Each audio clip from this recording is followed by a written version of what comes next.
a hard time getting out of bed in the morning? Do you feel like you need a nap every afternoon after you eat lunch? Or do you fall asleep on the couch at night while you're trying to watch TV? Well, if any of these sounds like you, keep watching.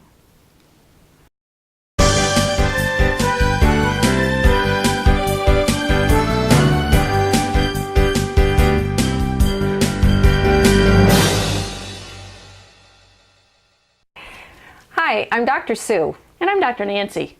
And we are Functional Medicine Plus. Now in this video, you're going to get acquainted with your adrenal gland.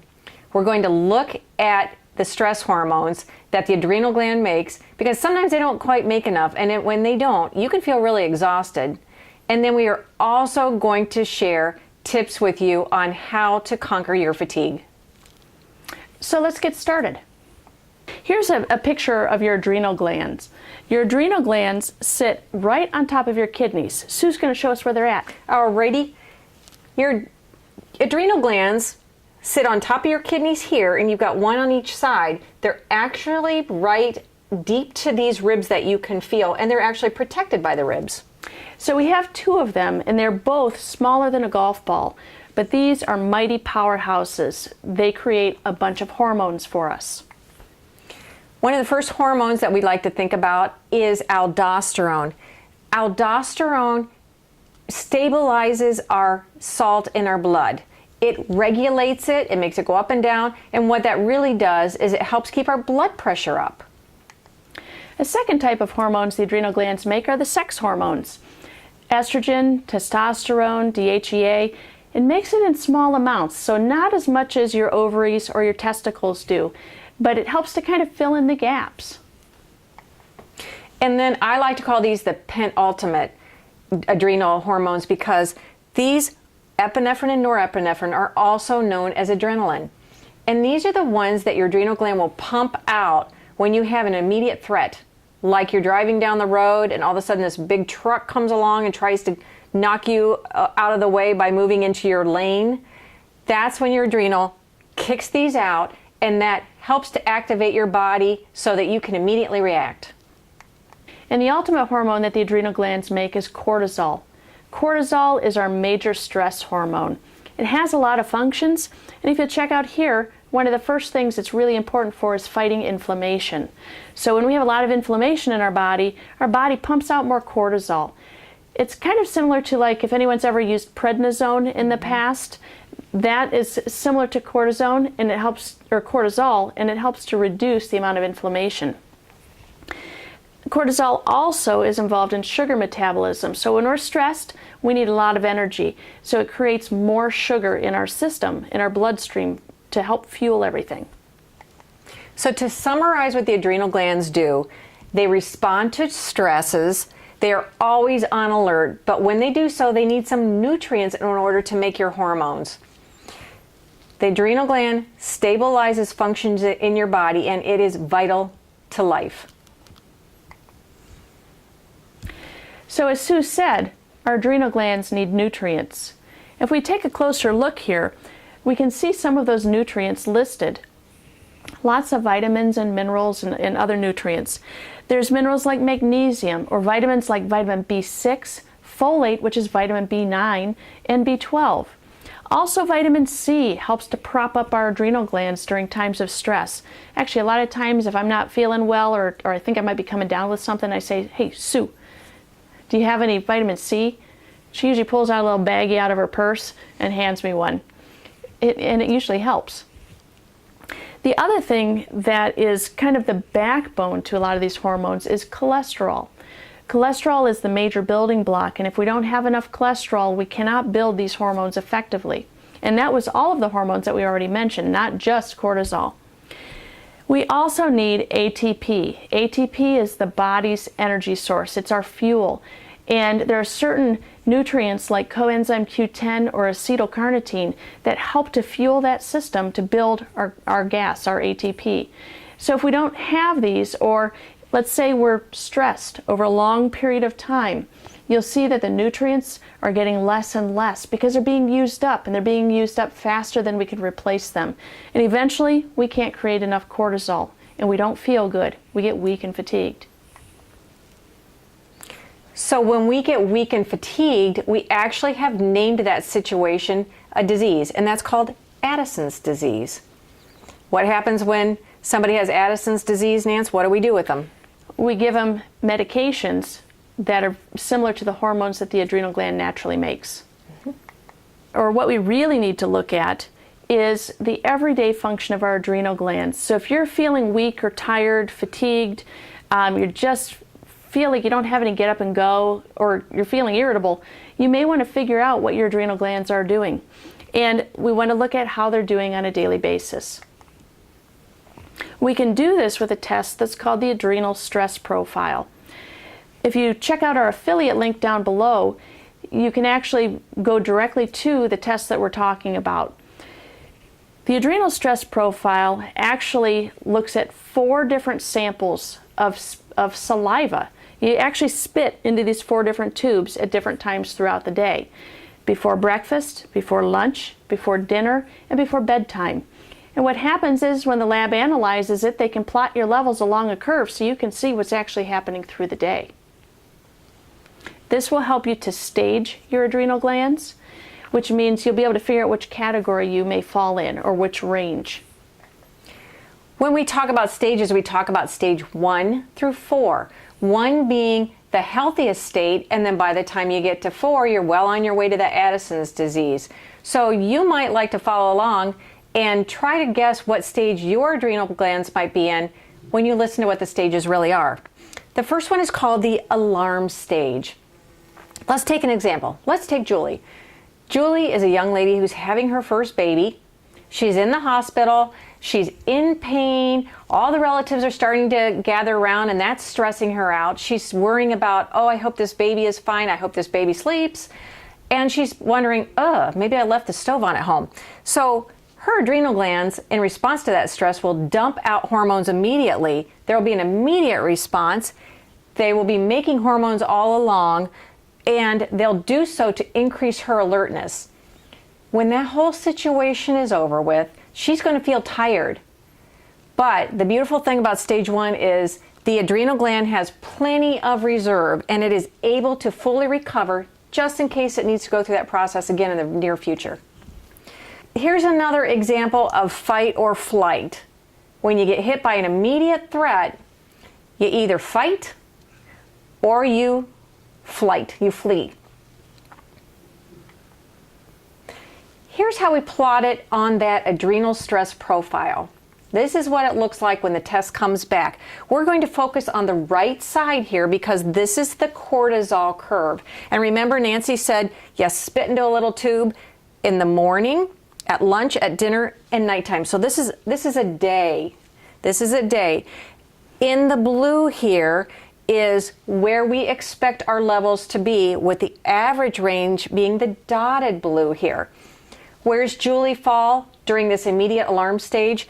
She's the red X's here. Her cortisol is real high, almost off the top here, and it continues to be high in above the average range all the way through the day. So it's 6 weeks later, and Julie's been taking care of her newborn. She's not sleeping well at night, as you can imagine, and she's getting tired. She's really getting worn out. This is an example of stage 2. She's tired. She has this response that her adrenal glands are trying to keep up with that is more continuous now because she's not able to have the time to recuperate. Her sex hormones begin to fall because she's too busy trying to keep up with the cortisol. And this is the wired but tired stage. This is a self-portrait of Julie at this point, when she's wired and tired. And if you take a look at her cortisol levels, you'll see the first one in the morning, she's still able to produce enough to get out of bed, but her levels throughout the day are starting to fall. They're not keeping up as well as they had, or they're not as high of a level as what it was during that first stage. So then stage 3. Julie's sailing along thinking, oh, I got this. And then it's time to go back to work. Now she's layered on another group of stressors that she didn't have before she got back to work. She's dropping her baby off at daycare, worrying about her baby, missing the baby, worrying about work, getting everything done in time, and she is now starting to be exhausted. At that time, she starts to have a drop in her sex hormones. She feels tired. She's not too enthusiastic about doing anything more than she has to, really.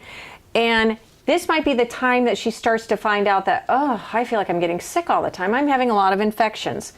She's got a low sex drive. She is worn out. She might look a little bit like this.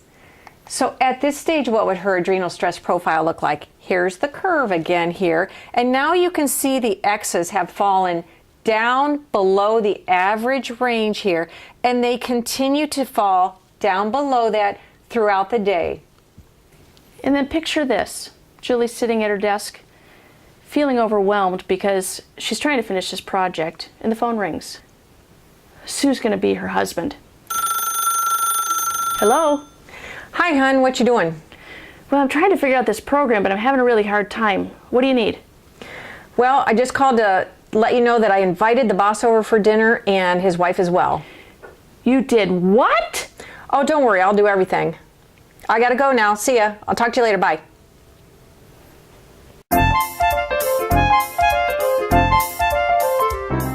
So imagine how Julie feels at this point. She has reached total exhaustion. She is burned out.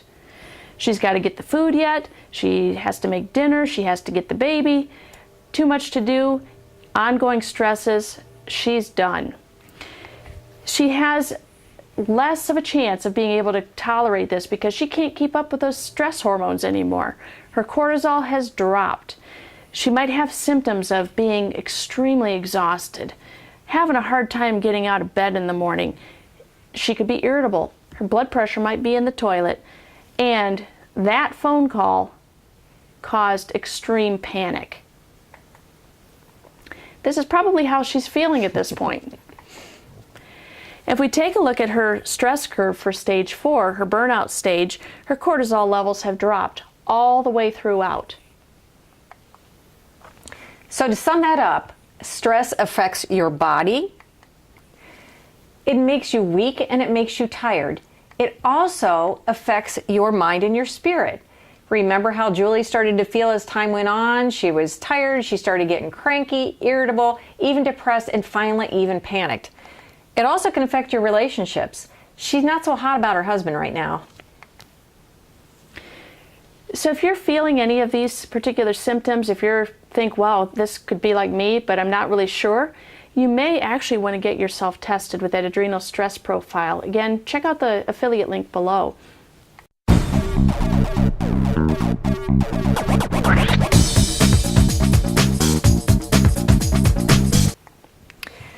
How do you fix this? How are you going to repair your adrenal glands so they are there, they got your back when you need them when you're stressed out? Sleep.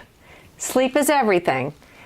Sleep helps to rejuvenate your adrenal glands. And there are some things you have to think about when you consider your sleep patterns. You need to go to bed at the same time, and you need to wake up at the same time every morning as much as possible, including the weekends. This sets your day-night cycle, and this clues your adrenal gland into when it needs to raise that morning cortisol, so it matches with when you really get up.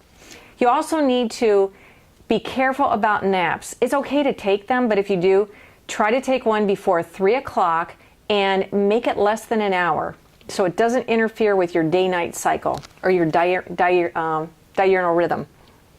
Also, light. You need to keep the room as dark as possible. If there's any light in the room, it comes into your eyes, even through your closed eyelids. It goes back into your brain, and it tells your brain, must be daytime. I think I'll make some more cortisol. And that is just going to mess with your sleep. And so with the lights, that includes the lights on your cell phone or your charger, anything that creates light. If you'd like to learn a little bit more about sleep, check out our link below and go to our blog that talks more about sleep and gives you some more tips. Now, remember those nutrients. What are we going to do about that? Well, we need to be able to get those nutrients in our body, and the best way is to do it as naturally as possible. You can take supplements, but those really, you don't want to do that for the long term. You want to be able to maintain on your own. So the best way to do that is to eat a rainbow of colors. The colors in these foods have the nutrients, the minerals, the vitamins that our body craves. So we want to be able to feed our body, to feed our hormones. And last, you need to relax. Everybody relaxes differently. Some people like to read, some people like to watch a movie, some people like to take a walk. Doesn't matter how you do it. Whatever you find relaxing is worthwhile. It gives your adrenal glands a chance to rest. Try to schedule that time in. Try to not feel guilty about actually taking a little time for yourself. It's good for your health. So the bottom line is you want to take control of your stress, one stress at a time. If you found this video helpful, please share it with your friends. Like and share this so that they can benefit too. Thank you very much.